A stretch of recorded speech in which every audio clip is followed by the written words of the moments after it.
So the next talk is by Oriol Nieto.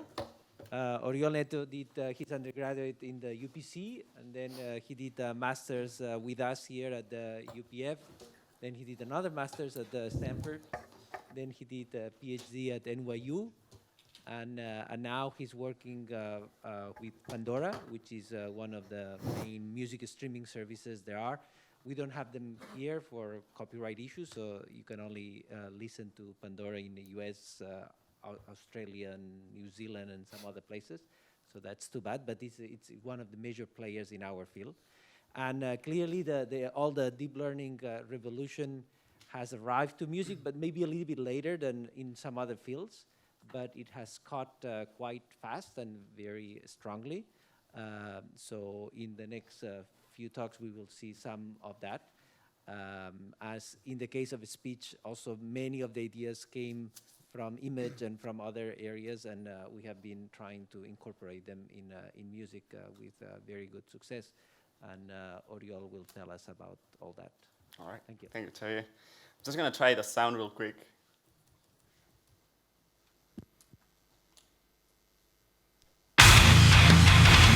Perfect. All right. I am sure that was his group. That was Meshuggah. I wish that was my band, but yeah. Is the slides are not showing? Should I use the other this thing?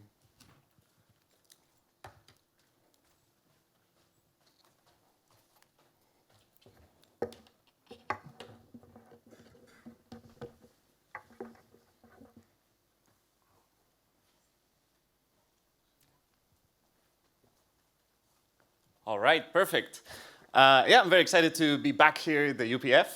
And I'm going to talk about some work that we did with some other people that did interns and now work at Pandora too. Sergio Ramas, Jordi Pons, he's not working at Pandora, but he did an internship with us.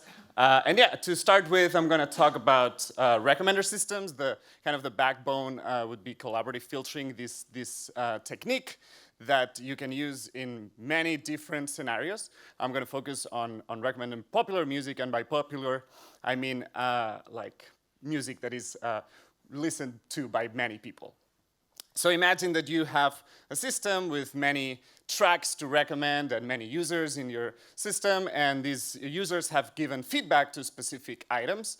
So for example, thumbs up or thumbs down, but you can also think like, I don't know, they've added tracks to a certain playlist, they've spent a certain amount of time in certain specific tracks, so you can use all of this feedback and put it into this massive, giant, sparse matrix from which you can extract very relevant information. And more specifically, you can factorize this matrix, and these would, these two different types of matrices that would, oops, should I stop the WhatsApp? Oh, no. Just put it here. Okay. All right. So this would span this new space of k dimensions in which you can actually project tracks as embeddings of k-dimensional embeddings into this new created space of k dimensions, and also users, and they would go to the same close space into this k-dimensional space. And that is really powerful because when you have certain tracks in certain cluster in this space, you can actually recommend them, and you have also the users, and using something like cosine distance or even Euclidean distances, you can easily recommend items to specific users. So collaborative filtering has good, of course, and bad things. Good things, it's a very rich preference-driven similarity space. As I said, it's all learned from the feedback data, and it's very powerful at matching the right song with the right listener because they all just go matched into this k-dimensional space. We're using, by the way, 200 dimensions in our projects. And then the bad is that the latent space, these k dimensions, we don't specifically know what they mean. So even though that's very powerful, we don't really have the semantic or the interpretable information for each one of these k dimensions. And then the most important part, or the worst part of this collaborative filtering, is that it can only recommend items that have already been rated. So we don't really know what to do with those items that we don't have much information. For those, in our case, this music that is not really being listened to very much, or basically zero. That's basically the long tail tracks that barely spin at all, and that's usually called the cold start problem. And that's what I'm going to be focusing for the rest of this presentation. So how bad is the long tail? Well, long tail is pretty bad. If you get all the tracks and sort them based on how many times they spin in your service, only a very, very small percentage of them, they're really popular, and the rest, they have like this gradual tail. This would be already a very kind of cold part of the spectrum of all tracks, but this is only the 0.01% of our collection. So if we zoom out, you see that the curve is still visible, but this is 1%, is like really cold. And if we just go like 100% of the tracks, you can barely see the curve here. This is all already beyond the wall. And this is around 60% of tracks didn't spin last week in Pandora. So this is how bad, how long the long tail is, and that's why we're gonna try to actually use this content, because yeah, a lot of these tracks are gonna be terrible, but some of them are just gonna be really good tracks from artists that are undiscovered. Okay, so what we're gonna try to do is to estimate these track embeddings, and what we're gonna use is the only thing that we for sure have in the system for these tracks, which is audio. And this is not something new. This was proposed in NeurIPS in 2013 by Van den Oord, the guy who invented WaveNet, what a titan, and DLBCN too. And what they did was to use MEL spectrograms to run it through a very deep neural network and regress the actual track embedding into this k-dimensional embedded space that I was talking about. So what we propose is to basically do the same thing, but with raw waveforms. So in this way, we don't make any assumptions into, I don't know, what type of window of analysis we need, how many frequency bins we need. So we just use raw waveform and we pass it to a deep neural network to regress that point in that embedded space. And the architecture that we use is a one-dimension convolution. And this is actually the architecture proposed by John P. Lee in 2018. There's the new journal here. And actually, Jordi Pons was using it in some of our experiments in the Izmir paper that we presented this year. And it's basically like we're using 12 different layers of convolutional, one-dimensional convolutions with some max pooling, and at the end, some residual connections. And then the new thing that we added is the auto-pooling layer. This is a new type of some sort of attention, self-attention, that was proposed by McPhee and Justin Salomon, another titan from the music technology group. And then we have like 3 fully connected layers, and ultimately we just regressed this little point in the space. Okay, the data that we use is 900,000 tracks from the head, from the head. It's not really such a big head, but these are tracks from which we can have factors that are high quality, such that we can use as ground truth. We use waveforms that are sampled at 16,000 hertz, 16-bit quality, and then we use 3 patches of 15 seconds per track, so we uniformly just randomly sample from the whole track, ultimately getting around 2.7 million patches, and that's the full data set that we use for training. The loss that we use is the cosine distance, and we use this distance, or this loss, because that's the distance that we're trying to minimize when we are trying to match tracks into this k-dimensional embedding space. We use dropout and some 10% dropout in the dense layers, batch normalization in all layers, and the atom optimizer. Okay, here are the results. This is kind of the baseline. We implemented the spectrogram model, and we got like the cosine distance of 0.37. And if we use this waveform model, we reduce the cosine distance by quite a bit. It takes less amount of epochs to train, but each epoch it takes longer per epoch.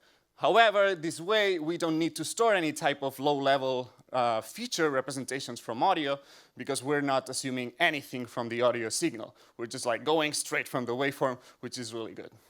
But can we do better? Yes, we can, because we have the Music Genome project, which is the largest human annotated data set. That is, unfortunately, it's private. But yeah, we're gonna just leverage it. And it has about like over 1.5 million tracks that have been manually annotated.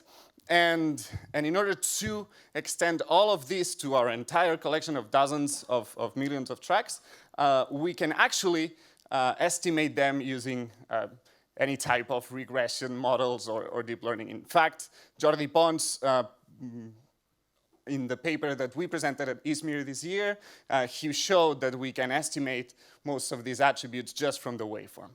So using these estimated Music Genome Project attributes, we can actually just use that to, again, regress that point in the k-dimensional space. And since this is a very simple type of data, we can just have a simple model of a multi-layer perceptron of two hidden layers to regress this. And the results are not so great, but if you listen to them, they're actually pretty good. But yeah, can we do better? Yes, we can. We can actually combine them two in a multimodal way in order to regress this final embedded space, this point in this embedded space. And to do that, we get these two models, we train them separately, and then we just remove the last layer. I put some animations here. And then we just take the last hidden layers here as input to the network. And this is something that is very similar to what Sergio Ramas will talk about tomorrow in his presentation. And we published this at ISMIR this year, as we're really excited about. And yeah, we basically just take those two hidden layers, we concatenate them in the late fusion model, and we just run it into a multi-layer perception of, again, two hidden layers, and that's how we regress that point in that space. And then, finally, the results, yes, they're better. And it's really interesting because ultimately, these Music Genome Project estimations come from actual audio. So we are just using audio, of course, pre-trained on the Music Genome Project data, but this way we can have some sort of a transfer learning in order to improve the results. And that is pretty much it. So now it's just demo time. So the first rule about demo is just not do a demo. So I'm gonna hope that this works. So this is a query track. I use Meshuggah Obzen. Hopefully you can see it. And the track sounds like this.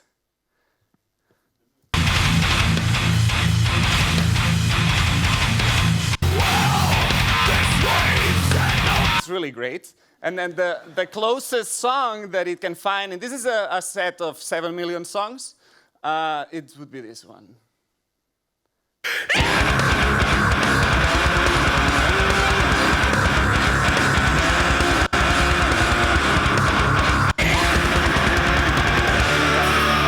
I'm discovering so much music with this. It's great. This would be like the second one.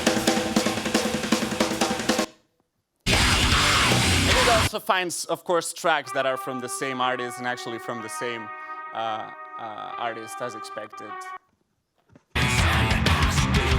I have many other examples that I can show, but if you guys want to give me some tracks to find, I'll be happy to just show it here. It's very interesting because, okay, oh,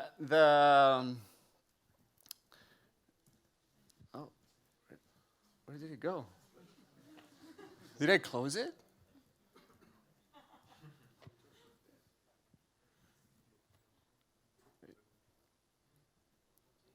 Oh, here it is. So if I put here, like, okay, this is my band, La Bossa Durina. It's a very silly Catalan band. And it's of course, in Catalan.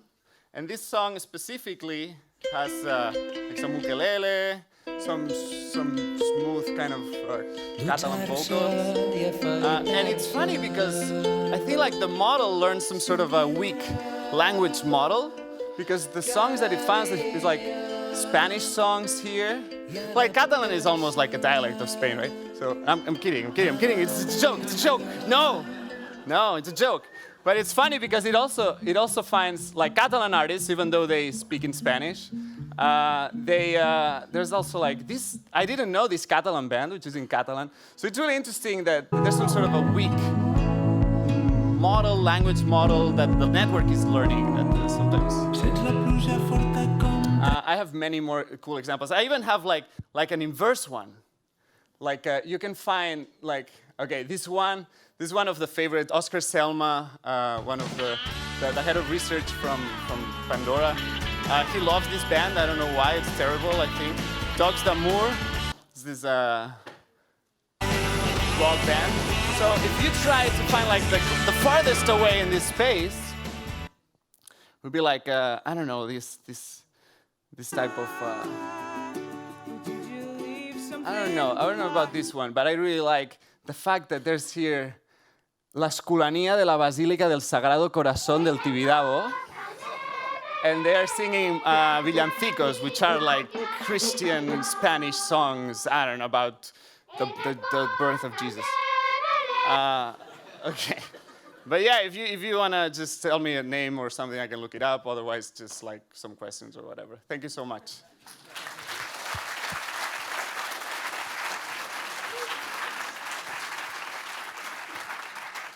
Well, thank you very much. I don't know much about your taste for music, but for the research is... so independently of the music taste, any question about this presentation? No examples? You want to try something? It's fun. What, Meshuggah? Oh, the inverse of Meshuggah. It's funny. It was like some sort of electronic stuff. Let me see, Meshuggah, which I like bleed. This is just a few seconds, hopefully. Yeah, so let's see, what is this?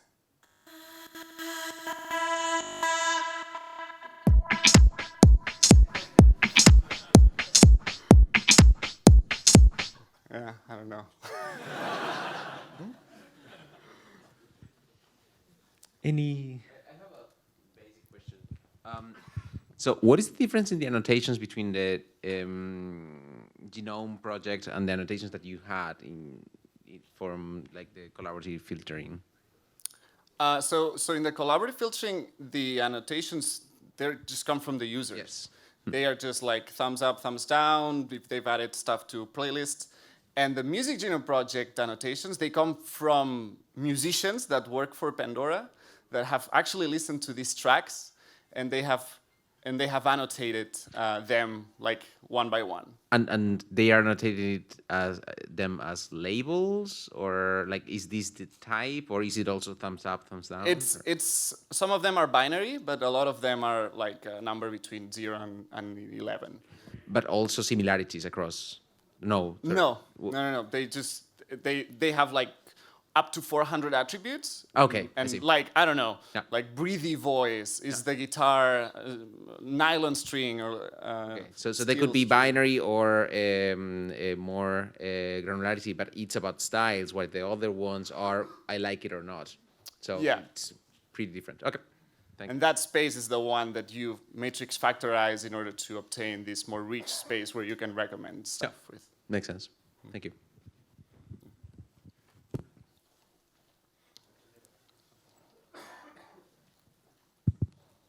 Thank you. Very fun talk. Thanks.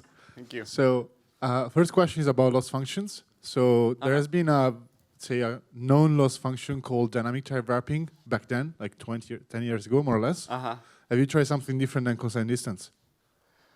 So the cosine distance makes sense in the context of this space that I'm trying to regress, because ultimately that's what we use in order to recommend songs just from the head, those songs that we have feedback from.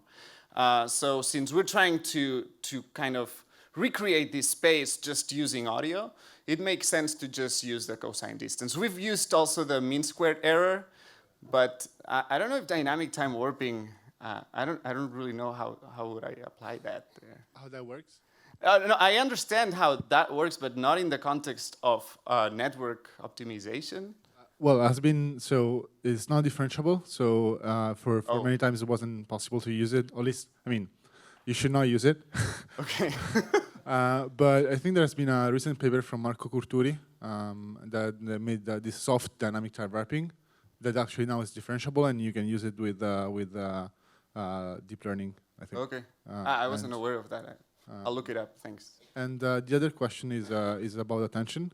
So depending on the frame rate, you can see part of the network can see part of the let's say song more in the same batch, but doesn't forget, or do you have you looked into attention mechanism maybe to remember part of this song? Yeah. Yeah. So we use in the actual network we use this auto pooling, which is very similar to an attention mechanism. And I've tried other more sophisticated models of attention, and they didn't yield better results. I also applied that at a more like higher level. So I take all the patches and I do predictions of all these patches across all the song, and then I just take the average. And taking the average was better than using an attention mechanism at the end, which for me doesn't make sense. But for me, makes sense to learn some more sophisticated, some sort of a soft mechanism to obtain better results, to learn what's important and what's not in the audio signal. But for whatever reason, just taking the average of all the predictions across the whole song works better. And having that auto-pooling layer in the network also works better than by just having some sort of an aggregation of the mean and the standard deviation and stuff like that. Okay, so let's thank Oriol again. Thank you. And